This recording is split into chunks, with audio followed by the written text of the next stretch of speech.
Welcome back to Taking the Pulse, a healthcare and life sciences podcast. I am Lynnsey Baker, joined by Maynard Nexsen healthcare attorney Matthew Roberts. Matthew, always fun to be here with you. Thank you for joining us. Yes, and we're going to have an exciting conversation coming up here today. We're joined by two scientists behind RephImmune. That's going to be Ming-Wei Chen, who's the founder and CEO, as well as Fangheng Zhou, who's the co-founder and CTO. RephImmune is at the forefront of a promising breakthrough in cancer treatment through the development of a groundbreaking engine to replace CAR T in cellular immunotherapy. That's a lot to get out there. It's a lot of science. So that's what we're here to do, is to break down exactly what you guys are doing with your RephImmune cell therapy products. Can you start us off by giving us a little bit of your background and how you found yourself connected with this really exciting, innovative technology? Okay, maybe I can start. So thank you for inviting us to your podcast. I am Fang. I'm the co-founder and CTO of RephImmune. And over there is our founder and CEO, Ming. We are both scientists turned founders, and we met while working on gene editing cell therapy projects in immuno-oncology. And that's where the seed of RephImmune was planted. Yes, and thank you for having us. So during our careers, we contribute to development of the first FDA-approved engineered cell therapy, also known chimeric antigen receptor T cell, CAR T. However, while continuing to improve CAR T, we realized that no matter how much we optimized it, CAR T was still not sufficient to treat solid tumors. Right. And that led us to think outside the box and to create a next generation engineered cell therapy designed specifically to overcome the challenge of treating solid tumors. That's why we are here. Great. And your treatment focuses on cell therapy. Can you talk a little bit about what cell therapy is, and then a little bit about how your therapy works, and then why it's different from the CAR T technology? Okay, so basically speaking, cell therapy uses a patient's own immune cells to fight cancer. So we took those cells out, engineering them to better recognize and destroy cancer, and then infuse them back to the patient. It's about turning the immune system into a highly targeted cancer fighting force. Yeah, exactly. Just like Fan said, at RephImmune, we are helping your own cells save your own life. Right.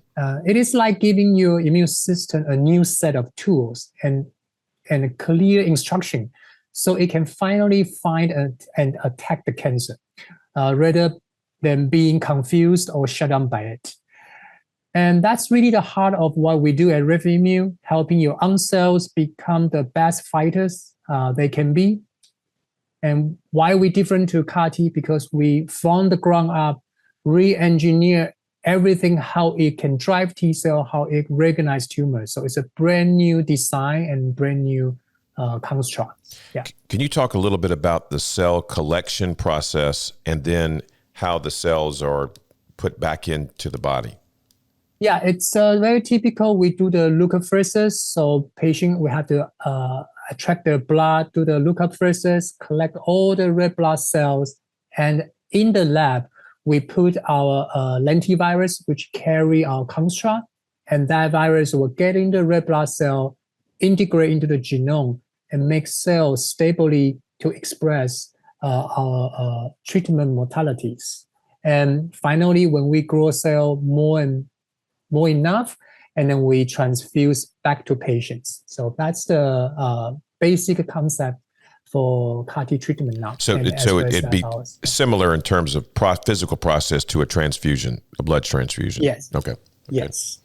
And from what I understand, you're really starting to focus on ovarian cancer. That's a solid tumor cancer rather. And obviously for a lot of females, that's a scary cancer, right? Because it's often highly deadly, caught late. So tell us a little bit about why you're focused specifically on that cancer.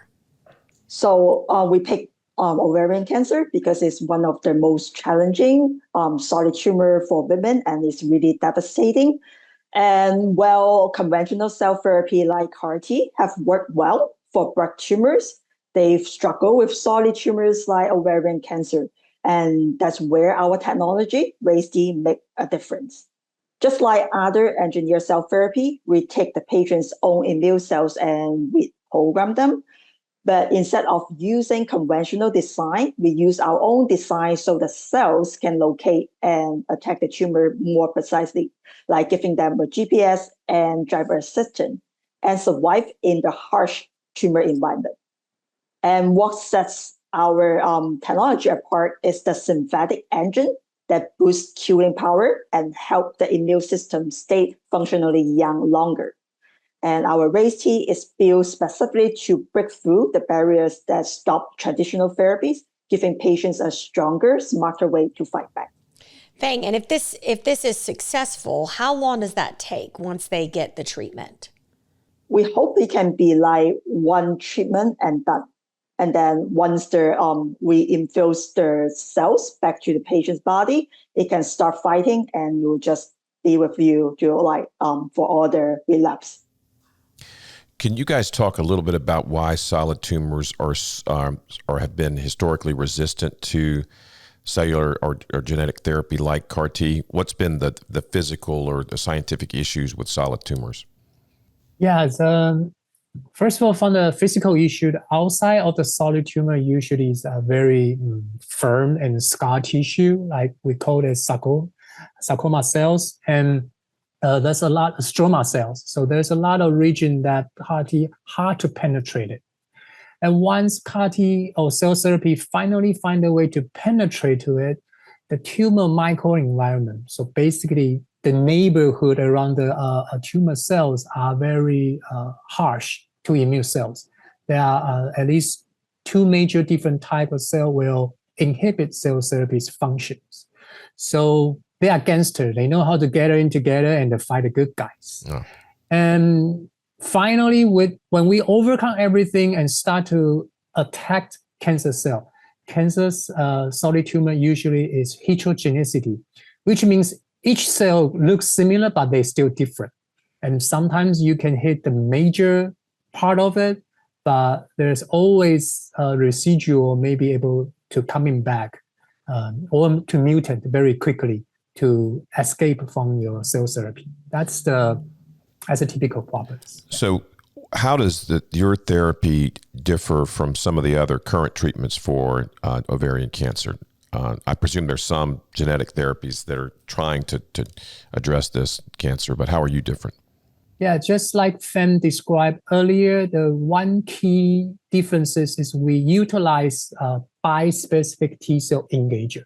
So we not just recognize the tumor cells, we can also grab our own self.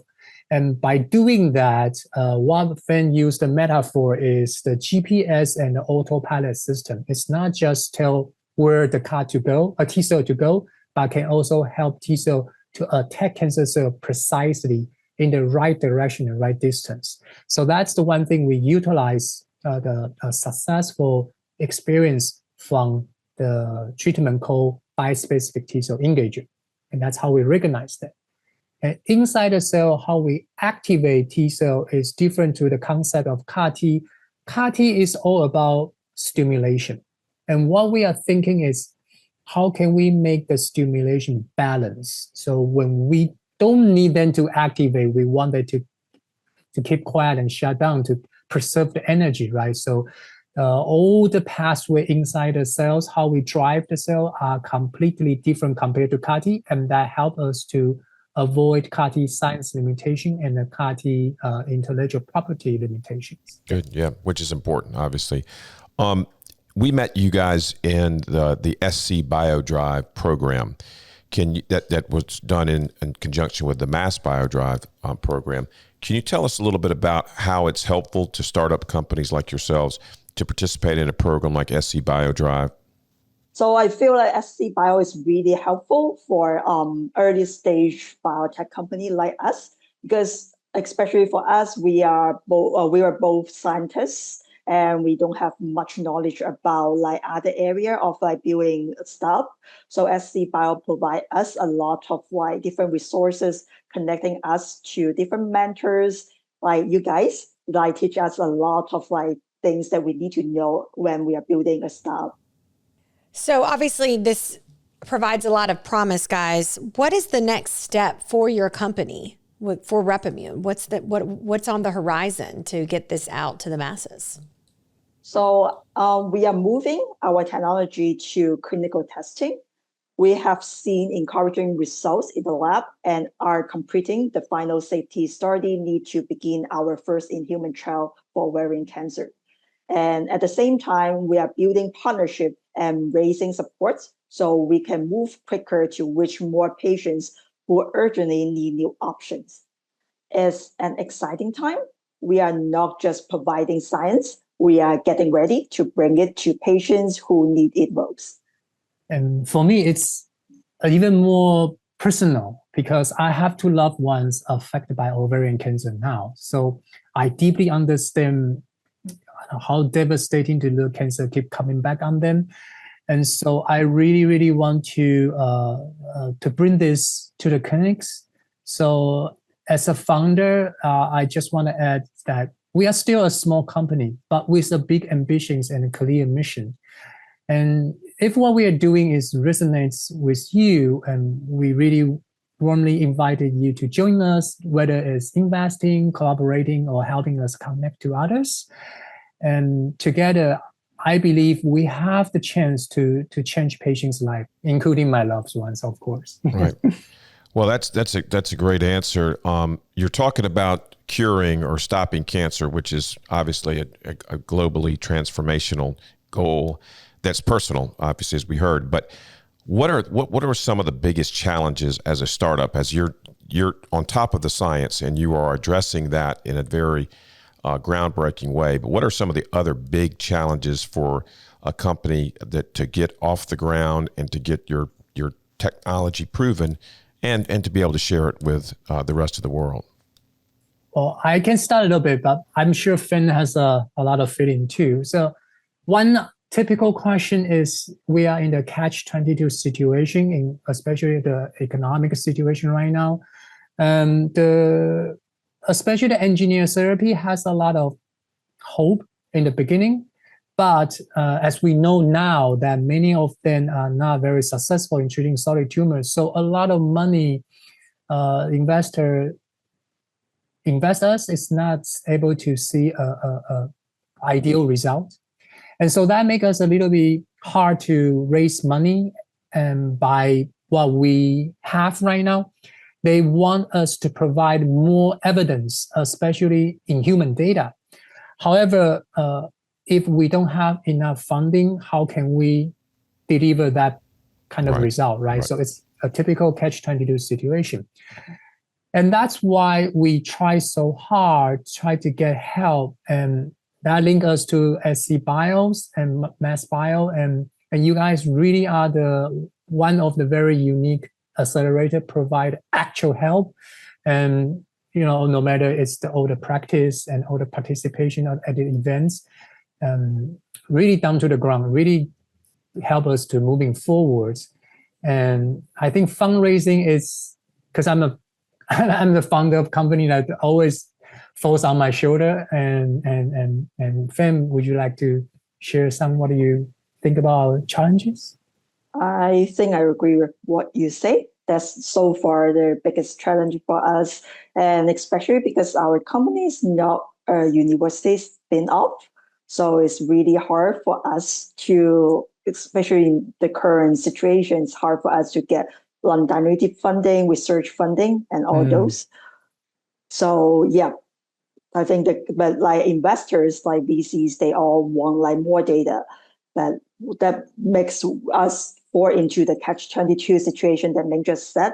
The investors want more data, but we need the funding to get more data. Yep, it is a catch-22 for sure. Well, hopefully we will have some listeners out there that are really interested in learning more about RephImmune, and we will tag you all as we share this important podcast with everyone. Yeah. Sure. So Fang and Ming, thank y'all so much for being here today with Matthew and myself. We really appreciate your time, and we appreciate all the hard work you're doing to really help family members everywhere fight ovarian cancer and beyond. We appreciate it. All right. I'm Lynnsey Baker, and thanks for being with us here today. And we'll see you right back here next time for our Taking the Pulse podcast.